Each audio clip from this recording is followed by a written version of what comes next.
Bonjour à tous, bienvenue pour cette nouvelle vidéo. Aujourd'hui, nous allons voir l'application de la dérivation et plus particulièrement le tableau de variation. Donc, on va commencer par une fonction f de x qui vaut 2x moins 2 sur x plus 3 avec l'ensemble de définitions qui vaut r privé de moins 3.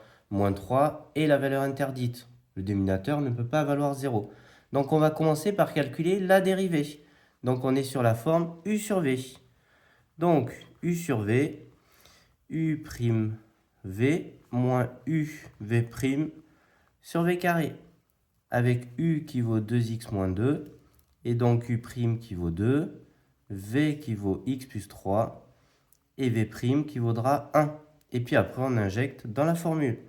Donc f' de x, ça sera égal à 2 que multiplie x plus 3, moins u, 2x moins 2, que multiplie v', 1, sur v carré, sur x plus 3, le tout au carré. Et puis maintenant, on calcule. Et on ne se trompe pas. Ça fait 2x plus 6, moins, on change les signes, moins 2x, moins 2, plus 2, sur x plus 3, le tout au carré. Les 2x s'en vont, et donc il va rester 8 sur x plus 3, le tout au carré. Voilà le calcul de la dérivée. C'est la première étape. Et puis maintenant, on va faire un tableau de signes de cette dérivée. Parce que le signe de la dérivée va nous donner les variations de la fonction.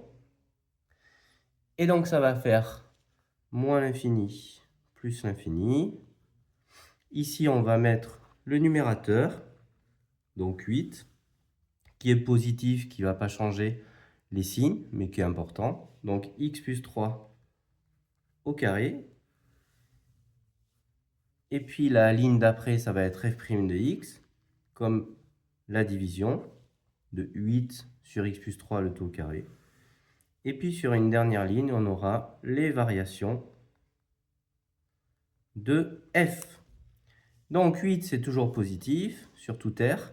X plus 3, le tout au carré, ça s'annulera en moins 3. Donc on aura un 0 ici. Et comme c'est un carré, c'est toujours positif.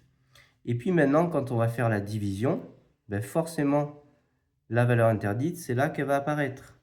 Donc on aura une double barre pour x égale à moins 3. Ce n'est pas défini sur moins 3. Plus par plus, ça fait plus par plus, ça fait plus. Et donc f sera croissant sur moins l'infini moins 3 et sera croissant aussi sur moins 3 plus l'infini. Et puis maintenant, on va voir un deuxième cas, donc une deuxième fonction, pour bien comprendre. Donc on va faire une fonction g de x qui va valoir 2x³ plus 5x carré plus 4x plus 10. Donc là, l'ensemble de définitions de g, comme c'est un polynôme du troisième degré, ben ça sera tout R. Il n'y a pas de valeur interdite. Et donc, comme tout à l'heure, on va calculer la dérivée. Alors, comme c'est un polynôme, on a juste à faire la dérivée de ça, plus la dérivée de ça, plus la dérivée de ça, plus la dérivée de ça.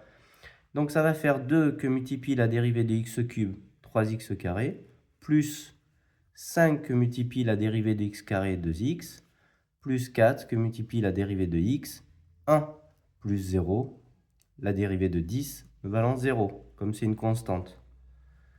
Et donc ça va faire 6x carré, plus 10x, plus 4. Alors, maintenant, pour faire le tableau de signes, on va chercher les valeurs qui annulent. Donc on va se mettre dans le cas g' de x, donc 6x carré plus 10x plus 4 égale à 0. Et donc là, on a un polynôme du second degré. Donc on va utiliser le calcul de delta. Delta égale à b carré moins 4ac, donc 10 au carré, moins 4 que multiplie 6 fois 4. 10 au carré, ça fait 100, moins 4 fois 4, 16, 16 fois 6, 96. Et donc delta vaudra 4. 4 est supérieur à 0, donc deux solutions. x1 moins b moins racine de delta sur 2a. Donc ça va faire moins 10 moins racine de 4 sur 2 fois 6. Ça va faire moins 10 moins racine de 4, 2 sur 12. Ça fait moins 12 sur 12 Et ça fera moins 1. Première solution. Et puis la deuxième solution, x2 moins b plus racine de delta sur 2a, donc moins 10 plus racine de 4 sur 2 fois 6, ça fera moins 10 plus 2 sur 12, ça fera moins 8 sur 12, et là on peut simplifier en divisant par 4, moins 2 tiers. Et puis maintenant on va pouvoir faire notre tableau de signes, et donc notre tableau de variation. Donc là, on va mettre g' de x comme première ligne. Et puis on aura du coup les variations de g. Alors on va mettre nos deux valeurs qui annulent notre dérivée. Et donc ce qui est vraiment important, c'est d'être dans l'ordre croissant. Donc la plus petite, ça sera moins 1. Et puis après, moins 2 tiers.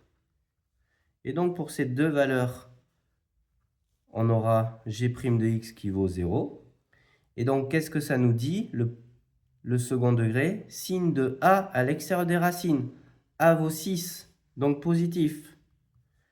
Et signe de moins a à l'intérieur, donc négatif entre moins 1 et moins 2 tiers.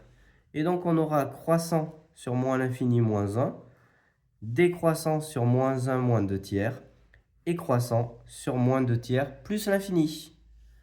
Voilà, donc j'espère que cette petite vidéo vous aura plu et vous aura aidé. N'hésitez pas à nous rejoindre, on est de plus en plus nombreux. Et je vous souhaite à tous une bonne journée. Merci.